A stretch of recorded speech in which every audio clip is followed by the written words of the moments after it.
The Odyssey Christopher Nolan గారు direct చేస్తున్నటువంటి ఈ మూవీ అయితే రేపు థియేటర్లో రిలీజ్ అవబోతోంది. ఈ మూవీ చూసే ముందు ఈ వీడియోని అయితే చూసేయండి. మూవీ క్లియర్ కట్గా క్లారిటీగా ఎటువంటి డౌట్లు లేకుండా మీకు చూసేదానికి బాగుంటుంది అనేసి ఈ వీడియో అయితే తీస్తున్నాను. గైస్, మీలో ఎంతమంది క్రిస్టఫర్ నోలన్ గారి ఫ్యాన్స్ ఉన్నారో కింద కామెంట్ సెక్షన్లో అయితే వదిలేయండి. వీడియోలోకి వెళ్ళే ముందు చిన్న request guys, please do subscribe to our channel. ఇలాంటి మంచి మంచి న్యూస్లు, ఎటువంటి స్టోరీ టెల్లింగ్లు ఏమున్నా కానీ మీ ముందుకు ఇలానే తీసుకొచ్చి ఒక వీడియో రూపంలో అయితే పెట్టేస్తూ ఉంటాను. ఇంకా వీడియోలోకి వెళ్ళిపోతే, క్రిస్టఫర్ నోలన్ గారు తీస్తున్నటువంటి ది ఆడిసీ మూవీ అయితే 17th రేపైతే రిలీజ్ అవబోతోంది. ఈ మూవీ చూడడానికి వెళ్ళే ముందైతే ఈ వీడియోని అయితే ఒకసారి చూసేయండి.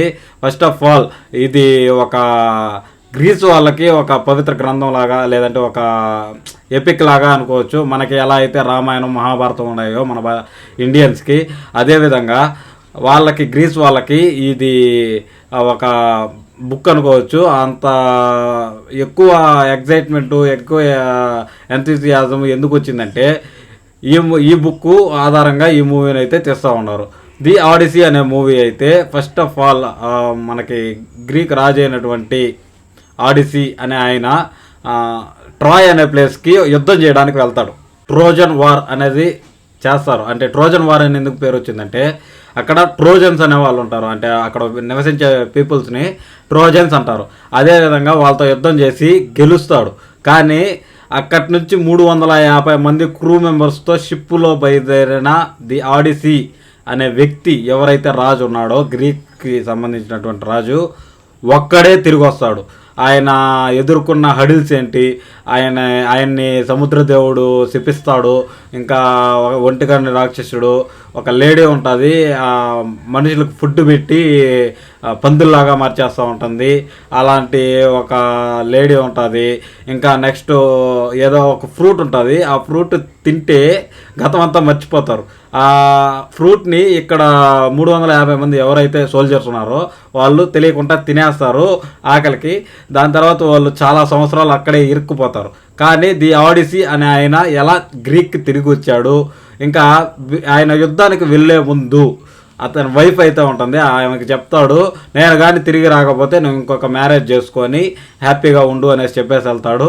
దానికోసం ఆమెని ఇక్కడ ఉన్నటువంటి పెద్ద క్యాడర్లో ఉండే వాళ్ళందరూ మమ్మల్ని పెళ్లి చేసుకో, మేము ఒక స్వయంవరం పెడతాం అనేలాగా ఆమెను ఫోర్స్ చేస్తూ ఉంటారు. కాకపోతే ఆమెకి ది ఆడిసీ అనే ఆయన మళ్ళీ తిరిగి వస్తాడు నా మొగుడు అనేసి వెయిట్ చేస్తూ ఉంటుంది. 10 సంవత్సరాలు అయిన తర్వాత అయితే ఆయన ఒంటరిగా తిరిగి వస్తాడు. ఆయన ఎదుర్కొన్న హడిల్స్ ఏంటి, ఆమె ఎదుర్కొన్న హడిల్స్ ఏంటి, ఇంకా ఆయన కొడుకు ఆయన్ని కోసం వెతుకుతూ ఉంటాడు. ఈ హడిల్స్ అన్నీ ఏమిటి అనేదే మూవీ. మీరు మూవీకి వెళ్ళే ముందు ఈ వీడియోని ఒకసారి చూసి ఈ విషయాన్ని మైండ్లో పెట్టుకొని వెళ్ళండి. మూవీ మీకు క్లారిటీగా అర్థమవుతుంది. ఎందుకు ఈ మాట చెప్తున్నానంటే, మన క్రిస్టఫర్ నోలన్ గారు తీసే ప్రీవియస్ మూవీస్ నేను చూసిన ప్రతి ఒక్క మూవీ కూడా ఫస్ట్ టైం చూస్తే నాకైతే ఎక్కలా.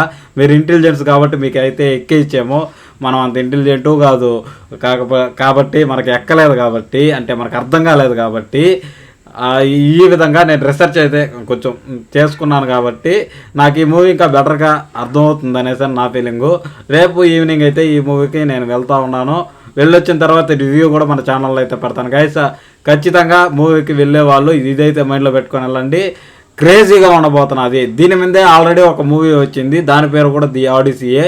కాకపోతే క్రిస్టఫర్ నోలన్ గారు తీసినంత విజువల్ ఎఫెక్ట్స్తో, ఆ గ్రాండియర్తో వాళ్ళు తీసుండకపోవచ్చు. నేనైతే ఆ మూవీ చూడాల. ఒకసారి ఈ క్రిస్టఫర్ నోలన్ గారు తీసినటువంటి ఈ మూవీ చూసి తర్వాత వచ్చి ఆ మూవీ చూద్దాం అనుకుంటున్నాను. చూద్దాము దానికి దీనికి డిఫరెన్స్ ఏంటో కూడా ఆ రివ్యూ వీడియోలో అయితే నేను మాట్లాడతాను. ఖచ్చితంగా మీరు ఛానల్ని అయితే సబ్స్క్రైబ్ చేసి పెట్టుకోండి. వీడియో చాలా బాగా ఉండబోతున్నది. నాకు పర్సనల్గా ది ఇంటర్స్టెల్లార్ మూవీ అయితే చాలా ఇష్టము. ఎందుకంటే ఒక కొత్త ప్రపంచాన్ని, కొత్త వరల్డ్ని మనకు చూపించాడు.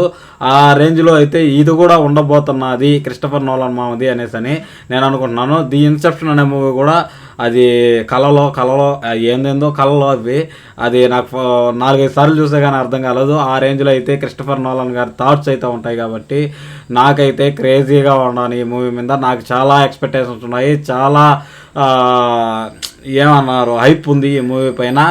ఇది ఒక ఎపిక్ స్టోరీ కాబట్టి ఈ మూవీని ఎలా తీశాడో ఎలా డీల్ చేశాడో రేపు థియేటర్లో చూసి వచ్చి మళ్ళీ మీతో మాట్లాడతాను గైస్. అంతవరకు సెలవు. ఖచ్చితంగా వెళ్ళే ముందు ఛానల్ని అయితే సబ్స్క్రైబ్ చేసి పెట్టుకొని వెళ్ళిపోడు. ఇలాంటి మంచి మంచి వీడియోలు అయితే మన ఛానల్లో వస్తూనే ఉంటాయి. ఈ వీడియో మీకు నచ్చినట్లయితేనే ఛానల్ సబ్స్క్రైబ్ చేసుకోండి గైస్. ఒకసారి ఛానల్ చెక్అవుట్ చేసేయండి. మన కాంటెంట్ ఎలా ఉంటుందో మన ఫాలోవర్స్కి అయితే తెలుసు. తెలియని వాళ్ళు కొత్తగా చూస్తున్నట్లయితే ఒకసారి ఛానల్ చెక్అవుట్ చేయండి. మంచి మంచి న్యూస్లు మంచి మంచి గాసిప్స్ అయితే మీ ముందుకు ఇలానే తీసుకొచ్చి పెడుతూనే ఉంటాను. ఈ వీడియో పూర్తిగా చూసిన ప్రతి ఒక్కరికి love you all guys. Thanks for watching. By by now. జై హింద్.